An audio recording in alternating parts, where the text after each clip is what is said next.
अभी तक का उर्दू खबरनामा लेकर आपका मेजबान रहमत कलीम आपकी खिदमत में हाजिर है। बुलेटिन का आगाज करेंगे सुर्खियों के साथ। आज फिर पेट्रोल और डीजल की कीमतों में इजाफा, 8 दिनों में 5 रुपए फी लीटर का इजाफा दर्ज। पेट्रोल और डीजल की बढ़ती कीमतों के खिलाफ अपोजिशन का एहतजाज, सरकार को घेरने का कांग्रेसी प्लान। कौमी राजधानी में आसमान से बरस रही है आग, दर्जा हरारत 40 डिग्री के करीब। भारत और अमेरिका के माबैन 11 अप्रैल को 2+2 मीटिंग होगी मुनक़िद, रूस यूक्रेन पर होगी बात। रूस यूक्रेन की जंग जारी, हर सम्त में तबाही के मनासिर, यूक्रेन को मुकम्मल तबाह करने की रूसी सदर की धमकी। सुर्खियों के बाद खबरें तफसीलात के साथ। आज कौमी और मकामी खबरों से पहले आलमी खबरें बताएंगे और आलमी सतह पर इस वक्त जो सबसे बड़ी खबर है वो रूस और यूक्रेन की जंग के हवाले से है। रूस और यूक्रेन की जंग को 1 माह से ज्यादा की मुद्दत गुजर चुकी है, 34वां दिन आज है, लेकिन तबाही के मनासिर इतने खौफनाक देखने को मिल रहे हैं जिसको देख करके एक आम इंसान सहम जाता है। ये तस्वीरें आपको बताएंगी कि किस तरह से रूस यूक्रेन में मुसलसल जारहियत कर रहा है, किस तरह से धमाके पर धमाके कर रहा है। तस्वीरें आपके सामने गवाह हैं कि तस्वीर जो बता रही है वो रूस की जानिब से यूक्रेन की तबाही और यूक्रेन के अंदर होने वाली तबाहियों की सच्चाई वो आपकी स्क्रीन पर इस वक्त चल रही है। तो आपको बता दें कि रूस और यूक्रेन की जंग का 34वां दिन, बातचीत तुर्की में आज शुरू होने जा रही है, लेकिन बातचीत शायद मुस्बत ना हो क्योंकि रूस की जानिब से, रूसी सदर की जानिब से एक और धमकी दी गई है और यह धमकी यूक्रेन के सदर को दी गई है। यूक्रेन के सदर बार बार यह अपील करते नजर आए कि वो बातचीत चाहते हैं, बातचीत सीधे तौर पर यूक्रेन के सदर को रूस के सदर से व्लादिमीर पुतिन से बातचीत करनी है और इस सिलसिले में वो कई बार अपील कर चुके हैं। लेकिन अब इस अपील का जवाब जो रूस की जानिब से दिया गया है वो रूस के सदर व्लादिमीर पुतिन की जानिब से कहा गया है कि यूक्रेन को तबाह बर्बाद करके ही दम लेंगे। रूस की जानिब से एटम बम के इस्तेमाल की धमकी भी दे दी गई है और इस तरह से खबर मिल रही है कि अगर सूरत हाल इस हद तक पहुंची कि रूस की खुद मुख्तारी और रूस की आजादी को चैलेंज किया गया या रूस के ऊपर किसी भी किस्म का खतरा मंडराया तो एटम बम का भी इस्तेमाल किया जा सकता है। अब बता दें, अब यूक्रेन के अंदर जो हुक्काम हलाक हुए हैं, सॉफ्टवेयर के जरिए रूसी फौजियों की शनाख्त करने का दावा किया जा रहा है। यूक्रेन के अस्पतालों पर रूसी हमलों में इजाफा हो रहा, आलमी अदारे सेहत की जानिब से कहा गया है और यूक्रेन पर हमले के बाद से अब तक 14,000 फौजी हलाक कर चुके हैं। यह रूस का दावा है। रूस ने कहा कि हमने यूक्रेन के 14,000 से ज्यादा फौजी को हमने हलाक कर दिया है। ये यूक्रेन के अपने दावे हैं। यूक्रेन और रूस तनाज़े के बीच इस वक्त खबर मिल रही है कि तुर्की की में आज फिर मुज़ाकरात होने। अब से थोड़ी देर पहले यूक्रेन का वफ्द इस्तांबुल पहुंच चुका है। इस्तांबुल में मुज़ाकरात होने हैं और इस मुज़ाकरात से यह तय किया जाएगा कि आगे क्या बातचीत करके इस मसले का हल निकालेंगे, सीज फायर का मुआहदा होगा, क्या इस जंग का अंजाम होगा। इन तमाम हवालों से यह बहुत ही मुश्किल दौर है जब बातचीत 2 दिनों के लिए शुरू हो रहा है इस्तांबुल में और इस्तांबुल में बातचीत तुर्की की सालसियत में मेजबानी में हो रहा है। तुर्की ने पहले ही पेशकश की थी सालसियत की और अब खबर मिल रही है कि यूक्रेन का वफ्द पहुंच चुका है, रूस का वफ्द पहले से वहां मौजूद है। दोनों मुल्कों के वफूद की सतह के मुज़ाकरात अब से थोड़ी देर बाद शुरू होने जा रहे हैं, लेकिन रूस और यूक्रेन की इस 34 दिनों की जंग में एक बड़ी तबाही देखने को मिली है और इस तबाही की वजह से न सिर्फ यूक्रेन का बड़ा नुकसान हुआ है बल्कि रूस का भी नुकसान हुआ है। लेकिन अगर इसका दूसरा पहलू देखें तो पूरी दुनिया को एक बड़ा नुकसान हुआ है और वो मईशत के हवाले से है, तेल के हवाले से, गैस के हवाले से है। चूंकि इन दोनों मुल्कों की जंग की वजह से ग्लोबल सप्लाई है वो कहीं ना कहीं बंद ठप होता हुआ दिखाई दिया, जिसकी वजह से तस्वीरें इतनी खतरनाक दिखाई दी। इस बीच यूक्रेन के सदर व्लादिमीर ज़ेलेंस्की ने एक बार फिर से आलमी बिरादरी से अपील की है कि पाबंदियां लगानी है तो ढंग से पाबंदी लगाएं। डर करके अगर पाबंदी लगाते हैं तो उसका कोई मतलब नहीं बनता। तो यूक्रेन के सदर की जानिब से अपील की गई है कि अगर पाबंदी लगाई जा रही है रूस पर तो पाबंदी इस अंदाज में हो कि रूस पर उसका असर हो, क्योंकि अब तक की जो पाबंदी लगाई गई है उसका बहुत ज्यादा असर होता हुआ दिखाई नहीं दे रहा है। क्या कुछ कहा गया है यूक्रेन के सदर व्लादिमीर ज़ेलेंस्की की जानिब से, वो भी सुनिए। Буду підкреслювати, що ніхто не має права використовувати життя українців, щоб врятувати якісь прибутки в Росії чи спільні з Росією. І українці не повинні гинути тільки через те, що дехто не може знайти в собі сміливість, щоб передати Україні необхідну зброю. Страх завжди робить співвідповідальним.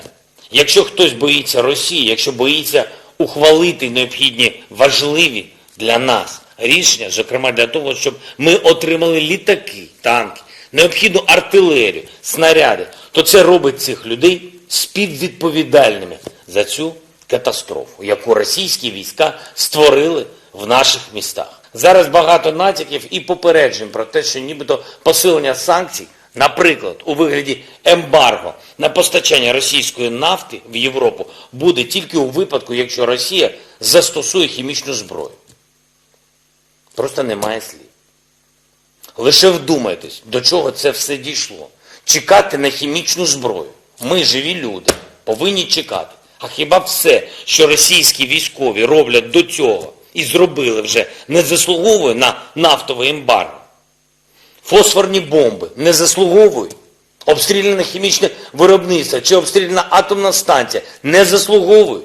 Якщо ж санкційні пакети слабкі або працюють недостатньо, якщо їх можна обходити, то це створює у керівництва Росії небезпечну ілюзію, ніби вони можуть дозволити собі і надалі те, що роблять зараз. А ціну за це платять українці своїми життями. अमेरिका के सदर जो बाइडेन ने कहा है कि वो रूस के सदर व्लादिमीर पुतिन के हवाले से दिए गए अपने बयान पर कोई माजरत नहीं करेंगे, माफ़ी नहीं मांगेंगे और न ही अपने उस तबसरे से पीछे हटेंगे जिसमें उन्होंने कहा था कि पुतिन इक़्तिदार में नहीं रह सकते. Number one, I'm not walking anything back. The fact of the matter is I was expressing the moral outrage I felt toward the way Putin is dealing and the actions of this man. Just brutality of it. Half the children in Ukraine. I had just come from being with those families, and so. But I want to make it clear: I wasn't then, nor am I now, articulating a policy change. I was expressing the moral outrage that I feel, and I make no apologies for it. Are you confident that Vladimir Putin sees it that way? That he will not use this as an escalatory? I don't care what he thinks. Look, here's the deal. He's going to do what he's going to do. Putin, look. But you're not concerned that he may see your language and view that as a sign of a reason for escalation, use that as an excuse to escalate, given his recent behavior? Given his recent behavior, you should, excuse me, I shouldn't say that to you. Given his recent behavior, people should understand that he is going to do what he thinks he should do, period. He's not affected by anybody else, including, unfortunately, apparently his own advisors. This is a guy who goes to the beat of his own drummer. And the idea that he is going to do something outrageous because I called him for what he was and what he's doing, I think is just not rational. बरतानिया के parliament में भी रूस Ukraine की जंग के हवाले से बहस हुई और इस बहस में रूस को मोरद इल्ज़ाम ठहराया गया कि रूस किसी भी तरह से अमन मुज़ाकरात को लेकर संजीदगी का मुजाहरा नहीं कर रहा है. रूस के हवाले से बाज़ाब्ता तौर पर बरतानिया की खारजा सेक्रेटरी लीज ट्रस ने कहा कि जिस तरह की कोशिशें की गई है यूक्रेन की जानिब से और आलमी बिरादरी की जानिब से, उन तमाम कोशिशों में रूस की जानिब से जो संजीदगी देखने को मिल रही थी, देखनी चाहिए थी, वो संजीदगी नजर नहीं आ रही है, क्योंकि रूस किसी भी तरह से अमन मुज़ाकरात में बहुत ज़्यादा दिलचस्पी लेता हुआ दिखाई नहीं दे रहा है और ये खतरे की घंटी है. We know that Putin is not serious about talks. He is still wantonly bombing innocent citizens across Ukraine. And that is why we need to do more to ensure that he loses and we force him to think again. We must not just stop Putin in Ukraine, but we must also look to the long term.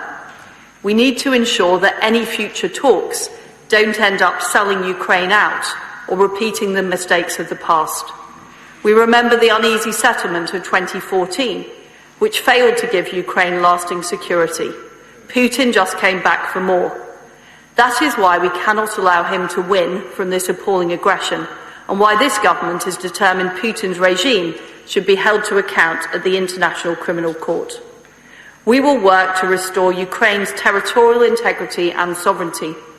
We set up a negotiation unit to ensure the strongest possible support is available to the Ukrainians alongside our international partners.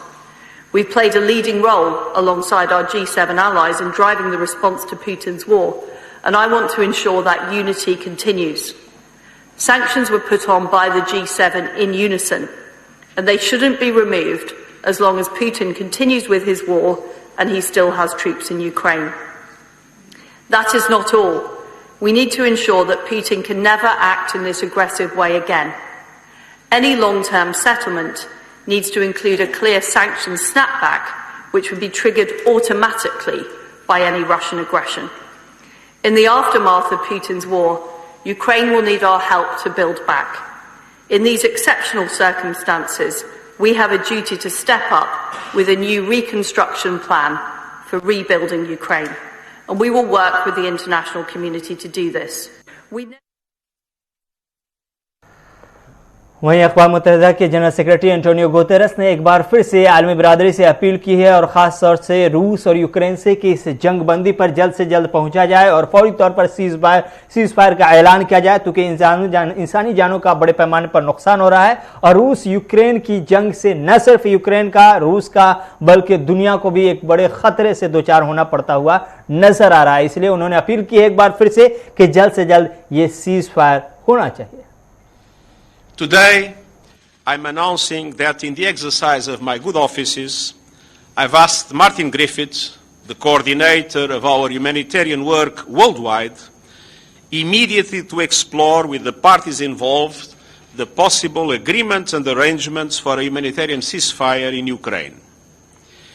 Since the beginning of the Russian invasion 1 month ago, the war has led to the senseless loss of thousands of lives, the displacement of 10 million people, mainly women and children, the systematic destruction of essential infrastructure, and skyrocketing food and energy prices worldwide. This must stop. The United Nations is doing everything in its power to support people whose lives have been overturned by the war. In the past months, beyond their support to refugee hosting countries, our humanitarian agencies and their partners have reached nearly 900,000 people, mainly in eastern Ukraine, with food, shelter, blankets, medicine, bottled water, and hygiene supplies. There are now more than 1,000 United Nations personnel in the country, working via 8 humanitarian hubs in Dnipro, Vinnytsia, Lviv, Uzhhorod, Chernivtsi, Mukachevo, Luhansk, and Donetsk. The World Food Programme and partners reached 800,000 people in the past months and are scaling up to reach 1.2 million people by mid-April. The World Health Organization and partners have reached more than 500,000 people in the most vulnerable areas with emergency health, trauma and surgery kits. Just today, a convoy of trucks brought food, medical and other relief supplies from WFP, WHO, UNHCR, UNICEF to Kharkiv to be delivered by our national partners to thousands of people in hard-hit areas. Our agencies and partners are procuring vital supplies and setting up pipelines for deliveries throughout Ukraine in the coming weeks. But let's be clear. The solution to this humanitarian tragedy is not humanitarian. It is political. दुनिया की नज़र में रूस और Ukraine की जंग है और वहाँ इंसानियत का होता हुआ खून, लेकिन दूसरी जानिब भी इंसानियत शर्मिंदा है और वह है फ़लस्तीन। इसराइली जारहियत के सामने फ़लस्तीनी आज भी निहत्थे डटे हुए हैं और मुकाबला कर रहे हैं, लेकिन इसराइली जारहियत ख़त्म होती हुई दिखाई नहीं दे रही है। सहयूनी ताकतें मुसलसल फ़लस्तीनियों पर हमले कर रही हैं और उनको अपने घर से निकालने की कोशिश भी की जा रही है। उनको बेयारो मददगार छोड़ दिया गया है और दुनिया इस वक्त रूस और यूक्रेन पर सीधे तौर पर नजर डाली हुई है। फ़लस्तीन की जो सूरत हाल है, स्क्रीन पर आप तस्वीरें देख सकते हैं। फ़लस्तीनियों को किस तरह से ज़दोकोब किया जा रहा है, किस तरह से सहयूनी ताकतें उन्हें मुसलसल निशाना बना रही है। फलस्तीनी शहरियों के खिलाफ सहयूनी हुकूमत के मुखासमाना इक़दामात का सिलसिला जारी है और सहयूनी इंतहा पसंदों ने गुज़श्ता रोज एक बार फिर सहयूनी फौजियों की मदद से मस्जिद अक्सा पर धावा बोल दिया। यह इसी हालत में है कि इससे कबल फलस्तीनी ज़राए ने एक रिपोर्ट जारी कर कि 2021 में मस्जिद अक्सा पर सहयूनी इंतहा पसंदों की 34,562 हमले दर्ज होने की खबर दी थी, यानी कि एक साल में 34,562 बार मस्जिद अक्सा पर हमला हुआ था। क़िबला अव्वल कहलाने वाले मस्जिद अक्सा शहर बैतुल मक़दिस में इस्लामी फ़लस्तीनी तशख़्ख़ुस की एक अहम अलामत है, जो हमेशा गासिब सहयूनी हुकूमत के तवाहकुन इक़दामात की ज़द पर रहती है। दूसरी जानिब गासिब सहूनी फौजियों ने गजा पट्टी के रफा इलाके में फलस्तीनी माहीगीरों पर फायरिंग की, जिसकी वजह से वो वापस जाने पर मजबूर हुए। अब सूरत हाल ये है कि बैतुल मक़दिस पर मुसलसल सहूनी जारहियत के खिलाफ आवाज उठाने वाले फलस्तीनियों को ज़दोकोब किया जा रहा है और मुसलसल ज़दोकोब के नतीजे में कई बच्चों को भी निशाना बनाया गया है और कुछ बच्चों को शो कॉज नोटिस भी दिया गया जो 6 से 8 साल के हैं। 9 साल के फलस्तीनी बच्चे हैं, उन्हें भी शो कॉज नोटिस दिया गया है, जिस पर वहां की आवाम नाराज है और नाराजगी का इजहार करने के लिए सड़कों पर उतरती है। तो फिर इस तरह की तस्वीरें देखने को मिलती है। तो दुनिया एक तरफ जहां रूस और यूक्रेन की जंग पर नजर डाल रही है, वही एक बड़ी और भयानक और दर्दनाक तस्वीर फलस्तीन से आती है, जिसको बहुत ज्यादा न दुनिया अब तक के खातिर में ली है और न लेती हुई नजर आ रही है। नतीजे में फलस्तीनी कल भी निहत्ते थे, आज भी निहत्ते हैं, कल भी अकेले थे, आज भी अकेले हैं और अपनी खुददारी और खुद मुख्तारी के साथ साथ अपनी जिंदगी और अपनी जमीन और बैतुल मक़दिस की लड़ाई लड़ रहे हैं।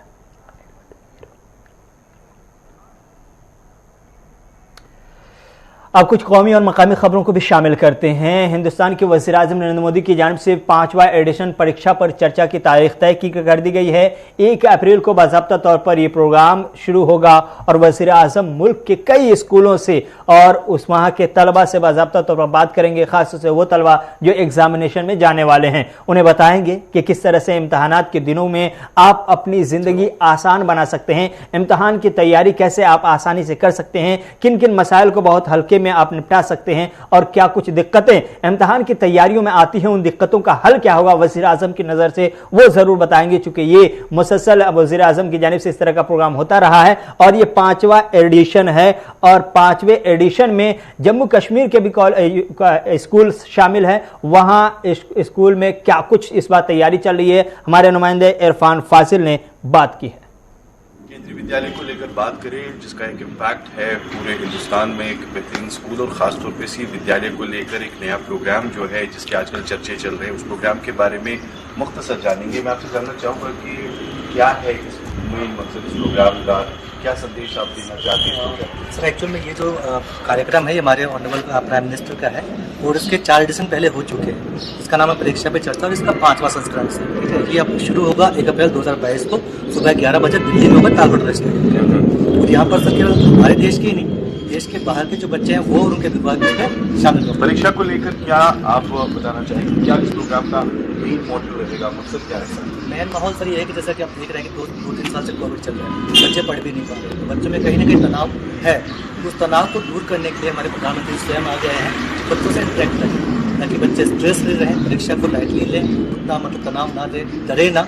इस चीज़ को लेकर के वो खुद सामने आ रहे हैं बच्चों के सामने, तो बच्चों को वो दे रहे हैं कि कैसे तनाव से दूर रहें, कैसे पेपर देना है, क्या चीज़ करनी है, क्या चीज़ नहीं करनी है। जो यहाँ पे आपका स्कूल है शहरी सिग्नेचर में, क्या वहाँ पर भी कोई खास प्रोग्राम होगा? जी हाँ सर, हमारे यहाँ भी 1 तारीख को हमने बच्चों को यहाँ पर स्कूल बुलाया है, सभी बच्चों को जो 9 से 12 तक के हैं, और उनको जो हमारा अंदर सोदामनी पिक्चर हॉल है वहाँ पर ये जो कार्यक्रम होगा ये लाइव दिखाया जाएगा। मेजर हाईलाइट्स क्या होंगे प्रोग्राम में? तो मेजर हाईलाइट्स ये होगा कि मतलब इसमें सब जो पूरे देश के हमारे केंद्रीय विद्यालय के बच्चे हैं या अन्य स्कूलों के बच्चे हैं, पीएम से सीधे मतलब फेस टू फेस बात, वीडियो कॉन्फ्रेंसिंग, बिल्कुल फेस टू फेस बात करेंगे और इसके दौरान बताया जाएगा कि आप करें ना एग्जाम है।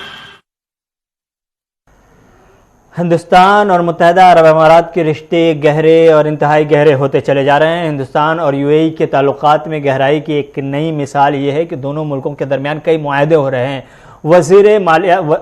वज़ीर पेट्रोलियम बाज़ाब्ता तौर पर पीयूष गोयल कल यूएई में नजर आए, मेहमान खुसूसी के तौर पर। उन्होंने बाज़ाब्ता तौर पर हिंदुस्तान और यूएई के साथ क्या कुछ और ताल्लुकात में बेहतरी के इम्कानात निकाले जा सकते हैं, पैदा किए जा सकते हैं, इन तमाम हवालों से बातचीत की गई और यूएई के जानिब से बाज़ाब्ता तौर पर कहा गया कि हम बहुत जल्द हिंदुस्तान का दौरा करके कुछ और नए इम्कानात की तलाश में पहुँचेंगे और दोनों मुल्कों के रिश्ते और गहरे होते नजर आएंगे। Our relation is beyond the agreement. Whatever has been agreed, it's a technical discussions. If there is anything that has to be revised, we'll go and revise it. And there is a governance system has been developed within the agreement, so we can continue improving it and ensure that we're adding value to the way that we're running the businesses. Some of the colleagues raised comments that there will be 9 agreements, 8 agreements actually, which has been announced. I don't see any agreement bigger than India if we don't sign with China. So the India CEPA is the largest agreement or CEPA agreement that we're going to sign. and will pay visits to India from 12 to 15th of May with 3 ministers with the big business delegations as well to showcase the potential of the agreements and how can we really implement and capitalize on the agreement. Be it in the fields of space technology and aerospace, be it in terms of connectivity or artificial intelligence or greater thrust on emerging technologies like data analytics, 5G, which is now the metaverse, Web3, all of these are areas where India has talent, the UAE has talent. We both can work together. We both can leverage each other's offerings and expertise. And in my words, our investable surplus. The UAE has huge investable surplus in terms of investment ability. India has a huge market which makes that investment an attractive destination. And therefore we are not in competition with each other, rather we complement each other. We are natural partners, and this brotherhood between the UAE and India will create many, many more billion-dollar opportunities which will help change the lives of the people of the UAE and India through greater innovation and greater degree of technology adoption. India providing leadership in changing the destiny of the less developed countries, of other emerging economies. And with the UAE and the UAE-India partnership blossoming in the years to come, I believe we are both destined to play an important role in the world economy and in ensuring a better future for billions of people around the world. देर रात टनमर्ग में आग की वारदात में एक रहायशी मकान को नुकसान पहुंचा है, 2 गौखाने को भी नुकसान पहुंचा है। खबर मिल रही है टनमर्ग से कि टनमर्ग के कटीपुरा में दौरान शब आग लगने से एक रहायशी मकान और 2 गौखाने जल गए। फायर सर्विस टनमर्ग की बरवक्त कार्रवाई से गुंजान बस्ती खाकिस्तर होने से बच गई। मकामी लोगों ने आग मुतासरीन को फौरी तौर पर माली मुआवजा फराहम करने का मुतालबा किया है। अब्दुल खालिक बट का मकान, बशीर अहमद लोन और हबीबुल्लाह लोन के गौखाने इस वारदात में खाकिस्तर हो गए हैं। लोगों ने कहा कि मुतासरीन की माह रमज़ान से कबल इमदाद फराहम की जाए ताकि माह रमज़ान में वो पूरे अमन के साथ, सुकून के साथ अपनी ज़िंदगी का आगाज़ कर सकें। आपको बता दें कि साथ ही इलाक़े टनमर्ग के आवाम को भी एक मुद्दत से इस हवाले से बाज़ाब्ता तौर पर अपील की गई है कि उन्हें भी मदद की जाए। तो सरकार की जानिब से एक तरफ जहां मदद की अपील की गई है सरकार से, वहीं दूसरी जानिब पूरे टनमर्ग के आवाम को मुख्तलिफ मसाइल का सामना है और उसके भी हल के लिए अपील की गई है। तस्वीरें बता रही है कि आग की इस वारदात में किस तरह का नुकसान हुआ है। 2 गौखाने जल गए हैं और एक रहायशी मकान जलकर खाकिस्तर हो गया है। जाहिर सी बात है 2 से 4 दिनों में रमज़ान के दिन शुरू होने वाले हैं। उससे पहले रमज़ान की तैयारियां हो चुकी थी और तैयारियां वाली सारे सामान जलकर खाक हो गए। ऐसे में घर वाले इस मुश्किल दौर से गुजर रहे हैं। सरकार से और इंतजामिया से इसीलिए अवाम ने अपील की है कि अगर उनकी मदद हो जाती है तो फिर उन्हें माह रमज़ान, माह मुक़द्दस में गुजर बसर करना आसान होगा और इस मुश्किल सूरत हाल से निकलने में थोड़ी सी मदद मिल जाएगी। इसलिए इंतजामिया से मकामी लोगों ने, टनमर्ग की आवाम ने पुरजोर और दर्दमंदाना अपील की है। सर, क्योंकि मैं इनका पड़ोसी हूँ, 3:30 बजे मैं जागा तो मैं जब यहाँ पे आया तो यहाँ पूरा यानी कि आगे आग लग रहा था हमें। तो मुश्किल से इनका जान बचा, बाकी यहाँ इनका कुछ बचा नहीं है। यहाँ पे बिल्कुल गरीब लोग है, यहाँ पे ये मजदूर पेशा है। यहाँ पे ये मजदूरी करके इनके बच्चों ने अपना खून पसीना एक करके और इसने खुद खून पसीना एक करके ये बस इनके पास जो भी प्रॉपर्टी है, जो भी दौलत इनके पास था वो सिर्फ यही मकान था और इनके पास कुछ भी नहीं है। कोई ज्यादा जमीन ज़राअत नहीं है, कोई कुछ भी नहीं है।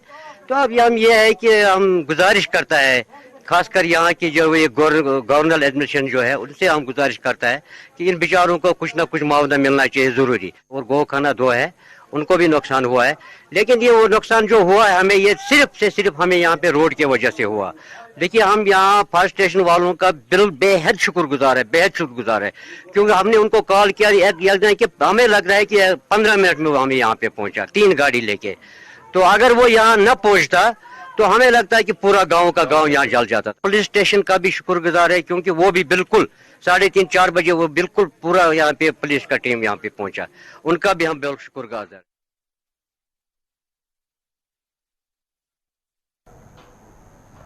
इसके साथ उर्दू खबरनामा यहीं पर ख़त्म हुआ चाहता है। अपने मेज़बान रहमत कलीम को इजाज़त दीजिए। खुदा हाफिज़।